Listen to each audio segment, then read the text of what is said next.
Honestly, it was like any other November 24th. Family is celebrating my younger brother Mark's birthday. We were up north at a place where we've been to several times, getting ready to drive back to Ann Arbor for a celebratory dinner. And never could I have imagined what would end up happening that day.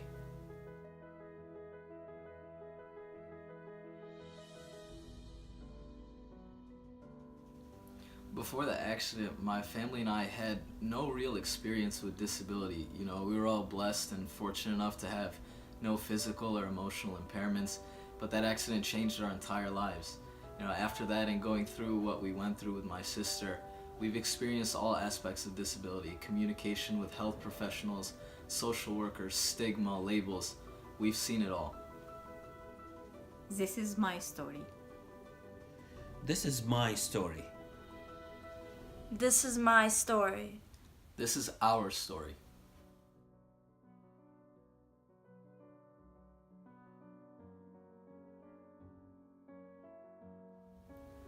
My name is Maria Raghav and I am 16 years old. During that accident, I suffered a traumatic brain injury. My case is unique because I had both temporary and permanent disabilities that have really affected my life.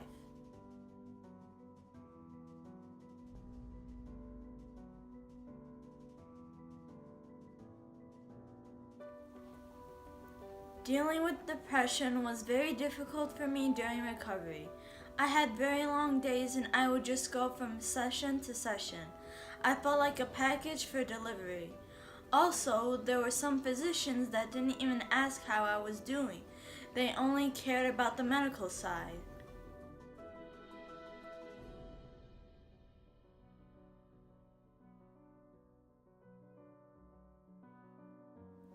Then at school, it was very hard for me. When I was in a wheelchair, many people avoided me, even some of my old friends.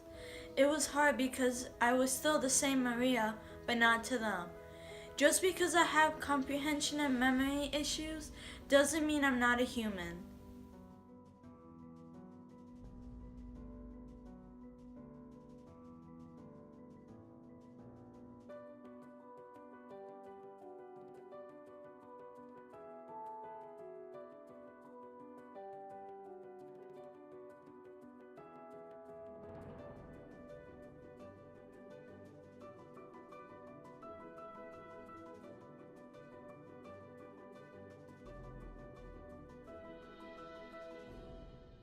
For me, my worst experience was the communication in the ICU. I want to speak with the physician responsible for Maria's case. When he came to the room, he had all of his medical students with him. He was more interested in teaching his student about Maria's case than listening to me. He completely ignored me. I was shocked and started crying. All I asked was for a few minutes. I already stressed for Maria's condition, and that only made it worse. One of the worst feelings as a parent is feeling like nobody cares what you have to say. I never spoke to that doctor again. Negative attitude was another problem I had to deal with. I remember one of Maria's physical therapists who drove me crazy. The neurologist said, the first year was most important for Maria's recovery. However, this specific PT did not understand this. Even after I told her, she would come to every session unprepared and would spend the first 10 minutes taking out supply from the cabinet. Then during session, she was unsure of what she wanted to do. She didn't think Maria could recover, so she didn't have to take the session seriously.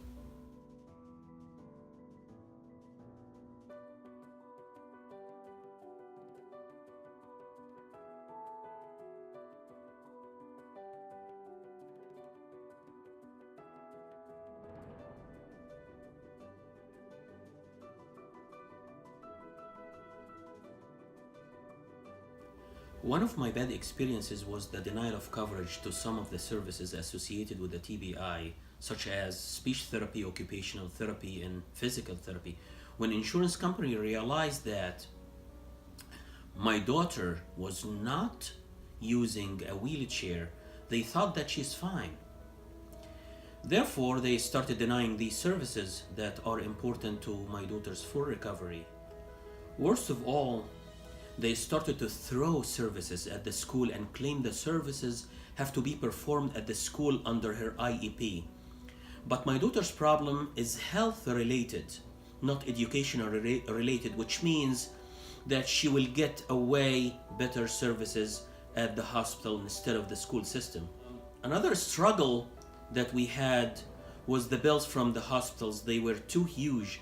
Accounting did not know where to apply the co-pays of the auto insurance, so they started applying it randomly to different services, which resulted in huge bills coming to me and jeopardizes my credit history.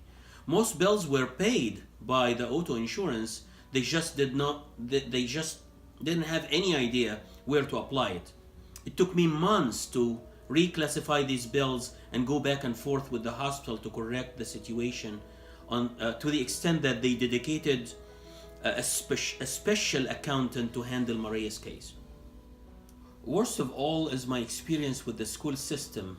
Their lack of experience regarding special education accommodations was beyond imagination. I thought I'm living in one of the best school districts in the state, but realized that it may be best for regular students, but it was absolutely the worst for special education students.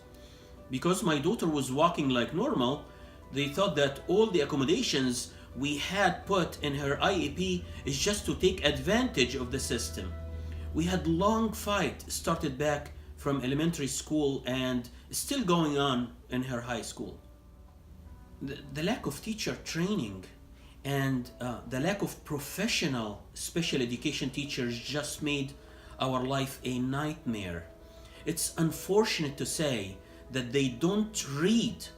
None of the IEP accommodations are executed properly. They have paraprofessional to teach my daughter, part-timers, and mostly non-trained. We ultimately had to go to the state to file a complaint that was investigated thoroughly, and the school district was found non-compliant in 5 counts. This was very strange that we won such complaint. We became an icon in the city for those helpless parents who have special education students like us.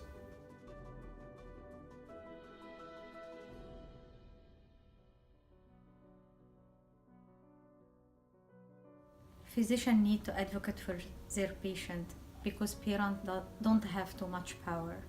In Maria's case, the insurance deny a lot of speech and a lot of OT for her, and we couldn't do anything because we feel hopeless. My advice to people is to treat everyone with respect. Just because someone has a disability doesn't mean you should treat them differently. Work with them and don't isolate them.